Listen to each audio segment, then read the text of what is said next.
Hi friends, this is Saumi and you are watching Saumi's tech tip. आज का जो topic होगा वो है सैमसंग वर्सेस Xiaomi।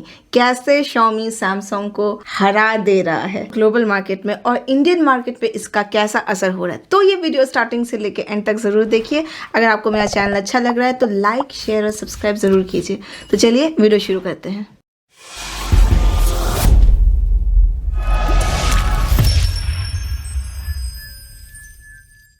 मैं सिर्फ आपको स्मार्टफोन के बारे में ही बता रही हूँ। तो चलिए आज से 7 से 8 साल पहले मैं आपको लेके चल। उस टाइम पे जो मेजर कंपनीज हुआ करती थी वो था सैमसंग, LG, नोकिया। ये सब नाम आपने सुने होंगे और आजकल ये सुनाई में नहीं देते। क्यों?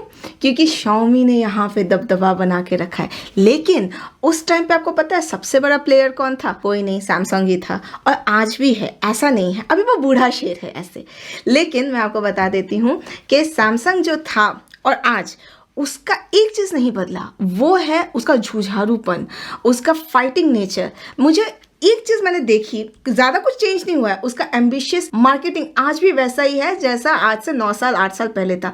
कुछ चेंजेस किए गए हैं, जैसे बहुत सारा एक्सपेंसिव एड्स आता रहता है कि कैसे एक साल में जो फ्लैगशिप फ़ोन होते एक साल बाद उनके प्राइसेस डाउन हो जाते हैं। तो इतना सब शाम दाम दंड भेद जो सैमसंग कर रहा है, किसके लिए कर रहा है? आप लोग सोच रहे होंगे कि Samsung online platform, offline platform हर जगह छाया हुआ है।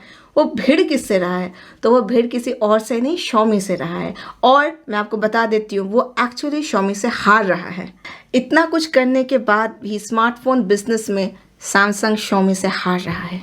कैसे, क्यों? अब ये पूरी तरीके से जानिए। ये वीडियो एक्चुअली तो है कि कैसे सैमसंग और Xiaomi एक दूसरे को कांटे की टक्कर दे रहे हैं, पर सैमसंग एक बहुत बड़ा मेजर जायंट है और Xiaomi कंपैरेटिवली उससे छोटा है। और मैं कुछ पॉइंट्स आप लोग के साथ डिस्कस करना चाहूँगी तो आपको एक क्लियर आइडिया होगा कि Xiaomi कहाँ कहाँ बहुत स्मार्ट मूव्स करता है और कैसे इतने बड़े और इतने बूढ़े खिलाड़ी को कैसे मात दे रहा है। तो सबसे पहले मैं आपको बताती हूँ कि सैमसंग R&D में करोड़ों पैसा खर्च करता है। देखिए, सैमसंग साउथ कोरिया का one of the biggest companies में से एक है। एक्चुअली ग्लोबली भी वो काफ़ी बड़ा है, लेकिन Xiaomi उतना बड़ा नहीं है। सैमसंग के जो R&D सेंटर्स है इंडिया, इजराइल, USA और काफ़ी सारे ग्लोबली फैले हुए हैं।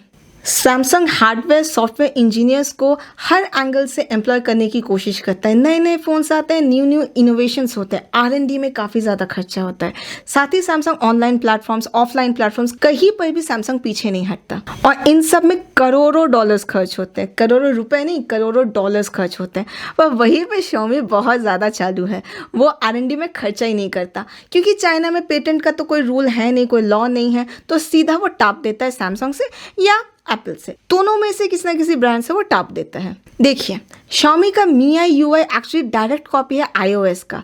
Mi Pad कॉपी है सीधा सीधा iPad का। साथ ही साथ Mi Note जो है डायरेक्ट कॉपी है Samsung Note सीरीज का। तो आप क्लियरली आप देख सकते हो, मैं यहाँ पे भी दिखा देती हूँ आपको, अगर आपको और भी ज़्यादा अच्छे से जानना है तो। हाँ, ये तो मैं मान रही हूँ कि Xiaomi डायरेक्टली कॉपी कर देता है। तो ये साफ बात है कि Xiaomi R&D में अपना पूरा का पूरा पैसा बचा लेता है। सेकेंड पॉइंट मैं आपको बता देती हूँ कि सैमसंग का जो मैन्युफैक्चरिंग प्लांट्स होते हैं वो कई जगह पे फैले हुए हैं। वियतनाम में फैला हुआ है, साउथ कोरिया में फैला हुआ है। साउथ कोरिया तो उनका अपना देश ही है, और साथ ही साथ इंडिया में भी कुछ कुछ सेंटर्स हैं। तो मतलब क्या कर रहा है कि सैमसंग अपना को फैला के रखा है, लेकिन Xiaomi सिर्फ चाइना में ही अपने फ़ोन्स को मैन्युफैक्चर करता है। इंडिया में तो करता है, पर मेनली चाइना में करता है, क्योंकि वहाँ पे लेबर्स चीप मिलते हैं और Xiaomi ज़्यादा खर्चा नहीं करेगा। चाइना में एक पॉपुलर और एक बहुत बड़ा सिटी है शिंजिंग, जहाँ पे आपको मोबाइल अगर मैन्युफैक्चर करना है, वहाँ पे एक ही जगह में आपको सारे पार्ट्स सब कुछ मिल जाता है। तो इस हिसाब से Xiaomi यहाँ पर भी उसके बहुत सारे पैसे बच जाते हैं। देखिए, सैमसंग बहुत बड़ा ब्रांड है और बहुत बड़ा ब्रांड है तो एड्स में भी बहुत सारे पैसे खर्च करता है, पर Xiaomi ऐसा नहीं करता। Xiaomi ने एक बहुत स्मार्ट मूव यहाँ पे खेला है, वो ये है कि टेक्निकल रिव्यूअर्स को फ़ोन दे दो और वही इसके बारे में बखान कर देंगे और लोगों को इसके बारे में पता चल जाएगा। वर्ड ऑफ माउथ तो होता ही होता है। साथ ही साथ आपको मैं बता देती हूँ कि सोशल मीडिया एड्स में भी Xiaomi का काफ़ी ज़्यादा दबदबा है। तो Xiaomi फ़ोन्स का एड आपने अमेजोन में भी देखा होगा, फेसबुक में भी देखा होगा, आपको हर जगह मिल ही जाएंगे। एड्स में ज़्यादा खर्चा नहीं करते, तो यहाँ पर भी Xiaomi ने अपना पैसा बचा लिया।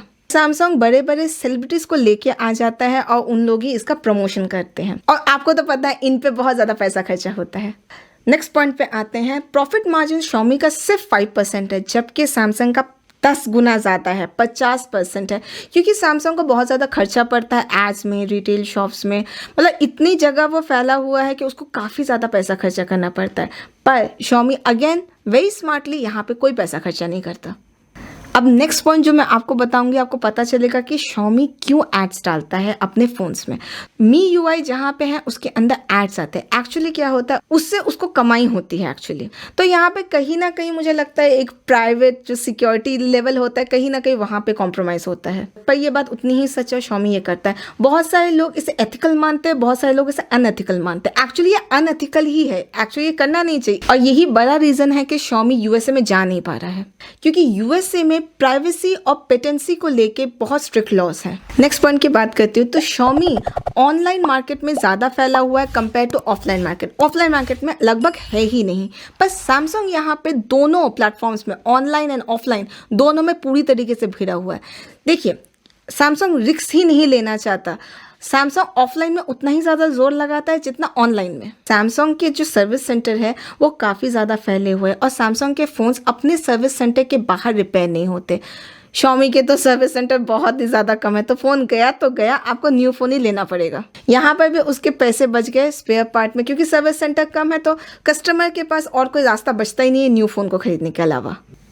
Xiaomi की एक और टैक्टिक जो मैंने नोटिस की है वो ये है कि Xiaomi के फ़ोन्स डिमांड के अकॉर्डिंग बनते हैं, सप्लाई के अकॉर्डिंग नहीं, जबकि सैमसंग बहुत सारे फ़ोन्स एक टाइम पे लॉन्च कर देता है। और एक और चीज़ बता देती हूँ कि फ्लैश सेल में मोस्टली जो फ़ोन्स आते हैं वो Xiaomi के ही होते हैं। एक और चीज़ जो नोटिस करने वाली बात यह है कि Xiaomi के जो परमानेंट स्टाफ है जो इंडिया में है वो 1000 से भी कम है, जबकि सैमसंग के 20,000 से भी ज़्यादा है। तो यहाँ पर भी सैलरी को बचा लिया जाता है, यहाँ पर भी पैसा अगेन Xiaomi बचा लेता है। Xiaomi स्मार्टफोन को छोड़कर भी बहुत सारी चीज़ें बनाता है जो हमको शायद उतने हम अवेयर नहीं हैं, इसलिए मैं ये वीडियो में ये वाला क्लिप डाल रही हूँ। अब एक बार देख लीजिए, क्वालिटी पे कॉम्प्रोमाइज़ नहीं किया जाता, पर प्राइस कम कर दिया जाता है ताकि लोग ले पाए, और इसी तरीके से उसने अपना ट्रस्ट अर्न किया है। सोनी, HTC, नोकिया, ये सब ऐसे नाम हैं जो Xiaomi के सुनामी में बह गए। एक टाइम था जब हम इन फ़ोन्स को देखते थे, लेकिन ना एक्चुअली क्या होता था कि फ़ोन्स ना अपने आप को अपडेट नहीं करते थे, इनोवेट नहीं करते थे, तो अपने आप मार्केट से हट गए और प्राइस डाउन नहीं करते थे। सेम टैक्टिक, मतलब सेम स्टबर्ननेस, अगर मैं बोलूँ the word is stubbornness, use कर रहा है OnePlus। अगर आप अपने आप को मार्केट के अकॉर्डिंग फ्लैक्चुएट नहीं करोगे, चेंज नहीं करोगे, तो आप मार्केट से आउट हो जाओगे। पर सैमसंग ये चीज़ समझ चुका है कि अगर उसे इस मैदान में रहना है तो Xiaomi को टक्कर देने के लिए उसे अपने प्राइसेस डाउन करने पड़ेंगे। पर सैमसंग हार मानने वालों में से नहीं है। सैमसंग का एक जो एटीट्यूड है जो मैं हमेशा सोचती हूँ, कोरबो लोरबो जीतबो रे, पर जीतना इतना आसान नहीं है Xiaomi से, क्योंकि जिस प्रकार से Xiaomi क्वालिटी ला रहा है और प्राइसेस कम कर रहा है, सैमसंग को बहुत बड़ा लॉस होगा आगे। और कभी कभार सैमसंग ऐसा करता भी है, लेकिन हर एक फ़ोन में किया तो मेजर लॉस हो जाएगा। जैसा कि फ़ोन अभी जो न्यूली लॉन्च हुआ है M52, ये काफ़ी अच्छा फ़ोन है और उसका दाम बहुत ज़्यादा कम है। अगर आपको इस फ़ोन के बारे में और भी ज़्यादा जानना है तो मेरा जो लास्ट वीडियो है उसको देख लीजिए। चाइना में सैमसंग ने बहुत सारे स्टाफ्स को अनएम्प्लॉयड कर दिया है, लाखों लोग अनएम्प्लॉयड, जॉबलेस हो गए हैं वहाँ पे। और ऐसा क्यों किया गया? ऐसा इसलिए किया गया क्योंकि सैमसंग चाइना में अभी मेजर फ्लॉप जा रहा है और धीरे धीरे सैमसंग चाइना से पूरी तरीके से निकल जाएगा, एटलीस्ट स्मार्टफोन बिजनेस में। तो हमें क्या सीख मिलती है Xiaomi को देख के कि अगर आपको टकराना है Xiaomi से, बहुत स्मार्ट मूव्स करने पड़ेंगे और क्वालिटी के साथ कोई कॉम्प्रोमाइज़ मत कीजिए और लगे रहिए और अपनी कंपनी को लीन बना के रखिए, स्टाफ को कम रखिए और कहीं भी पैसे का वेस्टेज मत कीजिए, तो आपका कंपनी आज नहीं तो कल मेजर हिट होगा। ये जो चीज़ मैंने बोली ये न्यूली स्टार्टअप कंपनीज़ के लिए भी बोलती, क्योंकि हमारे इंडिया में भी स्टार्टअप इंडिया चलता है और ऐसे लोग ऐसे वीडियोस देखते हैं। तो मेरा इंटेंशन यही था कि उनको भी थोड़े आइडियाज़ मिले Xiaomi को देखते हुए कि कैसे ग्रो किया। एक मेजर जायंट सैमसंग और एक बदनाम कंपनी Xiaomi, अगर दोनों को मैं कंपेयर करने जाऊँ तो Xiaomi ने अपने आप को ज़ीरो से हीरो बनाया है और ये बहुत ज़्यादा इंस्पायरिंग है। तो इसी के साथ मैं आपसे मिलती हूँ अगले वीडियो में, तब तक के लिए खुश रहिए।